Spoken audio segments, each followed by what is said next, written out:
सहज योग। सह माने आपके साथ और ज माने जन्मा हुआ। जो योग है माने जो ये आपका चित्त है, इसकी एकाकारिता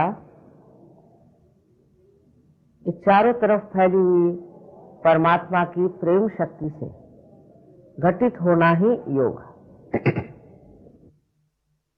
और ये हर एक इंसान का जन्म सिद्ध अधिकार है। उसे प्राप्त करना, जैसे कि सहज का दूसरा अर्थ है आसान, स्पॉन्टेनियस। इसके लिए हमारे अंदर पूरी व्यवस्था है। कोई भी इंसान ऐसा नहीं है जिसके अंदर ये व्यवस्था नहीं। माने आपके त्रिकोणाकार अस्थि में, जिसे अंग्रेजी में सेक्रम कहते हैं, इसका मतलब है कि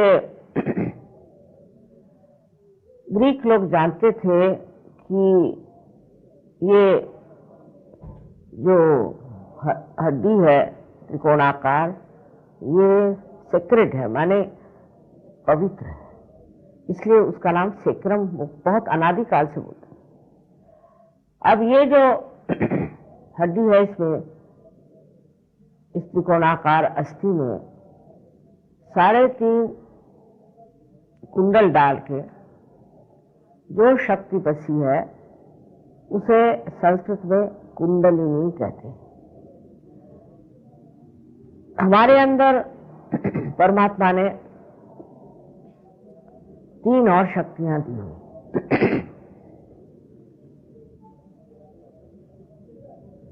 उसमें से एक शक्ति जो है, उससे हम इच्छा करते हैं, हमारी इच्छा शक्ति, रोजमर्रा की इच्छा शक्ति। और दूसरी है जो हमें कार्यान्वित करती है। इसी से हमारे अंदर सिंपैथेटिक नर्वस सिस्टम पाली जाती है। उसका प्लावित होना इन्हीं 2 शक्तियों के द्वारा होता है। पहली शक्ति जिससे कि हम इच्छा करते हैं, उस शक्ति को जिस चैनल से प्रसारित किया जाता है, उसका नाम ईड़ा नाड़ी।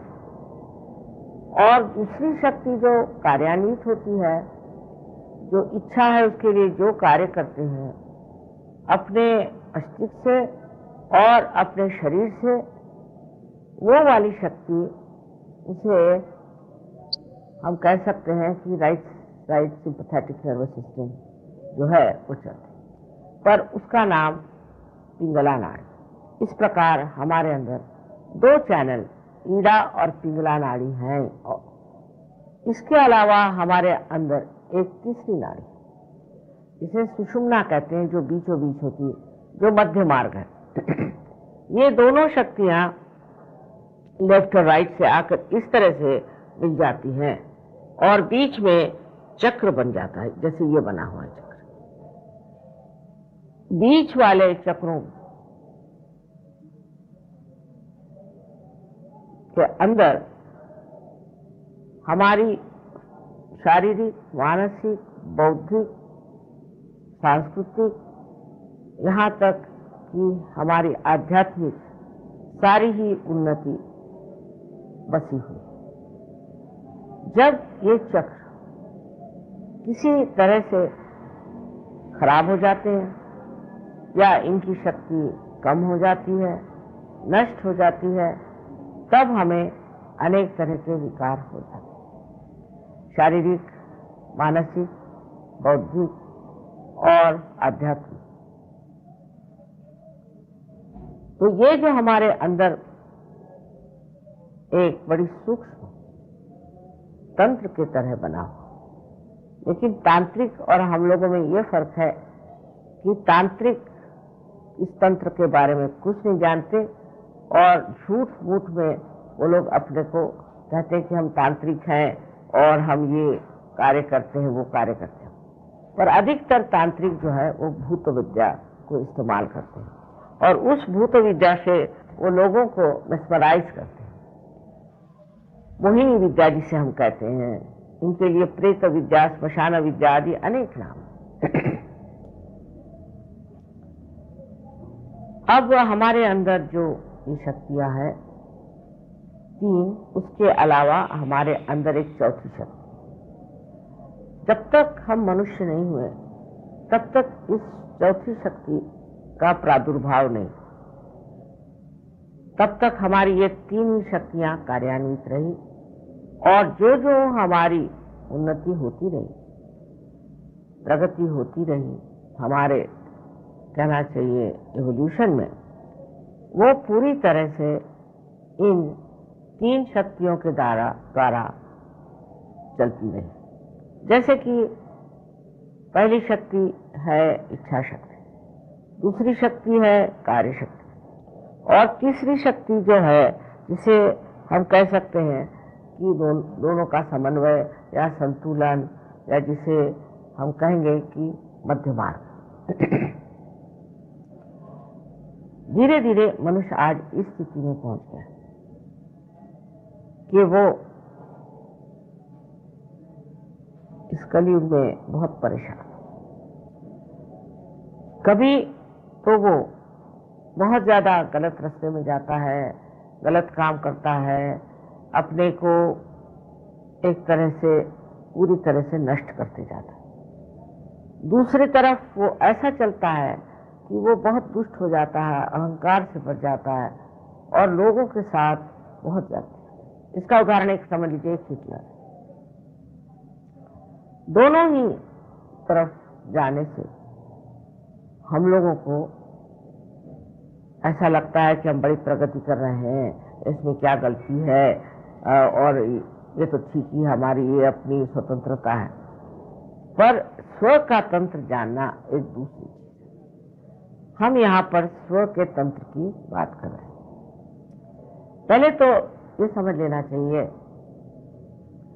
कि अगर हमें केवल सत्य, एब्सोल्यूट ट्रूथ मालूम होता तो आजकल का झगड़ा नहीं, तो कुछ न कुछ और हमारे अंदर होना चाहिए और जिसके कारण हम वो चीज जान लें कि ये केवल सत्य क्या है। जो सब जानने के बाद एक ही चीज को मानेंगे, क्योंकि उनके अंदर केवल सत्य का अनुभव आता है। अब इस कुंडलिनी का जागरण करने पर अनेक वर्षों से नाथपंथियों ने बड़ा कार्य किया।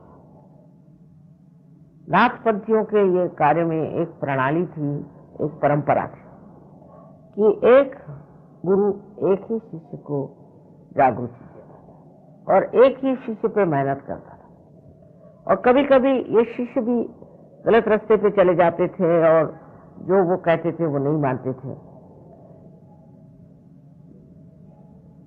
तब फिर हमारे ख्याल से 12वीं शताब्दी में पहली मर्तबा ज्ञानेश्वर जी ने कुंडलिनी के बारे में अपने गीता पर लिखे हुए टीका में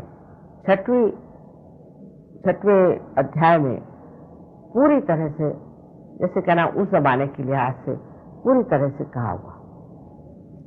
पर धर्म मार्तंडों ने कहा कि नहीं, ये निषिद्ध है, इसको मत पढ़िए। हाँ, उससे पहले मार्कंडेय स्वामी आदि शंकराचार्य जो 6वीं शताब्दी में आए थे, उन्होंने संस्कृत में कुंडलिनी के बारे में बताया, पर जन साधारण उसे जानता नहीं था। दूसरा ऐसे कि ये कार्य ही जब एक ही आदमी एक के साथ करेगा तो वो जन साधारण में पहुंचता नहीं। उसके बाद अनेक धर्म संसार में और फैल भी गए बहुत ज्यादा, पर कुंडलिनी के जागरण के बगैर कोई सा भी धर्म फलीभूत नहीं हो सकता, क्योंकि जो धर्म मनुष्य करता है वो बाह्यता होता है। हर तरह के उपकरण, हर तरह की कहना चाहिए इसे कि रिचुअलिज्म बहुत होगा और उस रिचुअलिज्म की वजह से इंसान धर्म से किसी भी तरह से लाभ नहीं उठा सकता। इसीलिए आज हम देखते हैं कि मनुष्य को धर्म के बारे में कुछ कल्पना नहीं। एक कहेगा कि मैं ईसाई हूं, एक कहेगा मैं मुसलमान हूं।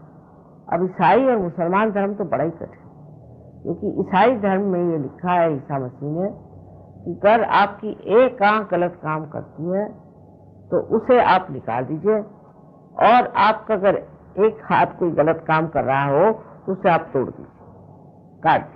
मैंने तो किसी को देखा नहीं ऐसे ईसाइयों में। और मुसलमान धर्म तो उससे भी कड़क है।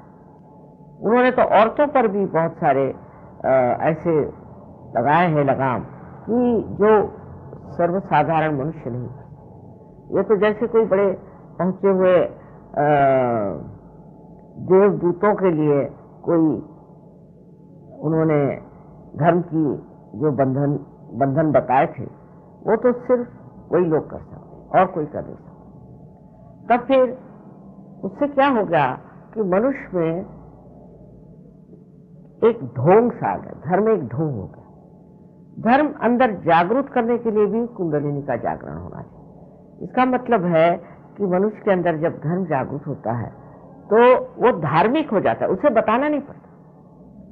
कारण जब कुंडलिनी का जागरण होता है तो आपके आत्मा आपके चित्त में आ जाती है, अटेंशन में आ जाती है। उसके प्रकाश में मनुष्य वही करता है जो उसके लिए सुखदायी हो, उसके लिए पोषक हो, कंस्ट्रक्टिव हो। और जो कुछ भी नाशवान है, नाशमय है, डिस्ट्रक्टिव है, उसे करता है। ये तो सिर्फ जब तक उसके अंदर आत्मा का प्रकाश जागरूक नहीं होता, वो सब गलत सलत काम करते रहता है। इसमें उसका कोई दोष नहीं। अंधेरे में अगर कोई आदमी चले और गिर जाए तो उसे कोई दोष नहीं देना चाहिए। उसी प्रकार की बात।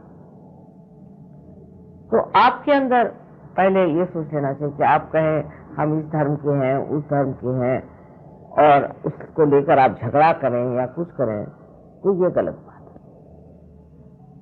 सारे धर्म एक ही आध्यात्म के पेड़ में आए हुए सुंदर फूल थे, इनको तोड़ लिया गया और तोड़ करके कह रहे हैं ये हमारा फूल है, ये हमारा फूल है, लड़ रहे हैं आपस में।